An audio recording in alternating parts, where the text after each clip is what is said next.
নমস্কার বন্ধুরা, বৃন্দাস কিচেনে আপনাদের সকলকে জানাই স্বাগত। আজ আমি তৈরি করে দেখাবো তিলেশ্বরী ভেন্ডি। এই রেসিপিটি একবার তৈরি করে দেখুন, যারা ভেন্ডি খেতে পছন্দ করে না তারাও আঙুল চেটে খাবে, এটা এতটা ভালো হয়। তো তার জন্য আমি প্রথমে কড়াইতে তেল গরম করে নিয়েছি। তেল গরম হয়ে গেলে তাতে আমি ফোড়নে দিয়ে দেবো কিছুটা কালো জিরে, আর দিয়ে দিলাম একটা শুকনো লঙ্কা। শুকনো লঙ্কা আর কালো জিরেটাকে কয়েক সেকেন্ডের মতো ভেজে নিয়ে তার মধ্যে আমি দিয়ে দেবো টমেটো পিউরি। টমেটো পিউরি দেওয়ার সময় গ্যাসের আঁচ কিন্তু একদম লোতে রাখতে হবে। লোতে রেখে আমি টমেটো পিউরিটা দিয়ে দেবো। দিয়ে টমেটোর পিউরিটাকে আমি একটুখানি ভেজে নেব। কয়েক সেকেন্ডের মতো ভেজে নিয়ে তার মধ্যে আমি দিয়ে দিচ্ছি আগে থেকে বেটে রাখা তিল।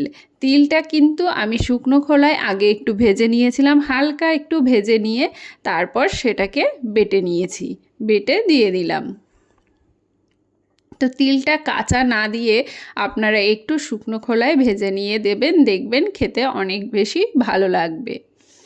তো তিলটা আর টমেটো এই দুটোকে ভালো একটু করে কষে নিলাম। কষে নিয়ে তার মধ্যে দিয়ে দিচ্ছি গুঁড়ো মশলা। গুঁড়ো মশলাতে আমি ব্যবহার করেছি ধনে গুঁড়ো, জিরে গুঁড়ো, লঙ্কার গুঁড়ো, আর দিয়ে দিয়েছি হলুদ গুঁড়ো।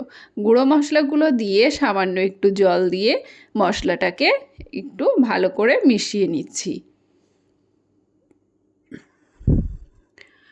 মশলাটাকে ভালো করে মিশিয়ে নেওয়ার পর তাতে আমি দিয়ে দেব স্বাদ মতো লবণ।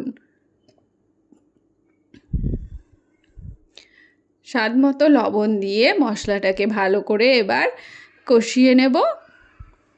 সামান্য একটু জল ব্যবহার করব, মাঝে মাঝে জল দিয়ে মশলাটাকে ভালো করে কষিয়ে নিতে হবে। মশলা যত ভালো কষা হবে রান্নার স্বাদ কিন্তু তত ভালো হবে, এ কথা কিন্তু আমি প্রতিবারই বলি।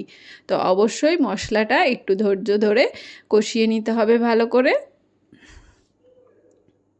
তো মশলাটা ভালো করে কষিয়ে নিয়ে তার মধ্যে আমি দিয়ে দেবো আগে থেকে ধুয়ে কেটে রাখা ভেন্ডিগুলোর আমি শুধুমাত্র বোটাগুলো কেটে ফেলে দিয়েছি, আর সুন্দর করে ধুয়ে নিয়েছিলাম। ধুয়ে নিয়ে আমি ভেন্ডিগুলো দিয়ে দিচ্ছি। আমি এখানে ছোট ছোট ভেন্ডি ব্যবহার করেছি, তার জন্য ভেন্ডিগুলোকে গোটাই রেখেছি। তবে আপনারা চাইলে ভেন্ডিগুলো কিন্তু টুকরো করেও ব্যবহার করতে পারেন, কোনো অসুবিধা নেই। তো ভেন্ডিগুলোকে ভালো করে কষে নিয়ে এর মধ্যে আমি জল দিয়ে দেবো।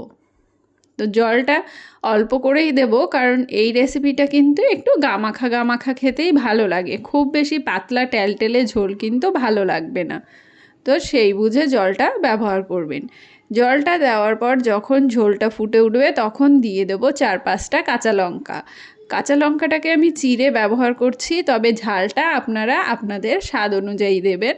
যতটা বেশি ঝাল খেতে পারবেন ততটাই ঝাল ব্যবহার করবেন। তো কাঁচা লঙ্কাটা দিয়ে আমরা 2 থেকে 3 মিনিট আবার ফুটিয়ে নেব। 2 থেকে 3 মিনিট ফুটিয়ে নেওয়ার পর তাতে আমি সামান্য একটু চিনি দিলাম। চিনিটা দিলে নিরামিষ রান্না খেতে ভালো লাগে, তাই আমি চিনিটা ব্যবহার করছি। তবে আপনারা চিনি না খেতে চাইলে অবশ্যই চিনিটা দেবেন না। তো চিনিটা দিয়ে ভালো করে মিশিয়ে নিলেই আমার আজকের রান্না কিন্তু একদম রেডি। তো আমার আজকের রেসিপি আপনাদের কেমন লাগলো অবশ্যই কমেন্ট করে জানাবেন, আর রেসিপি ভালো লাগলে লাইক শেয়ার করে চ্যানেলটিকে সাবস্ক্রাইব করতে কিন্তু একদম ভুলবেন না।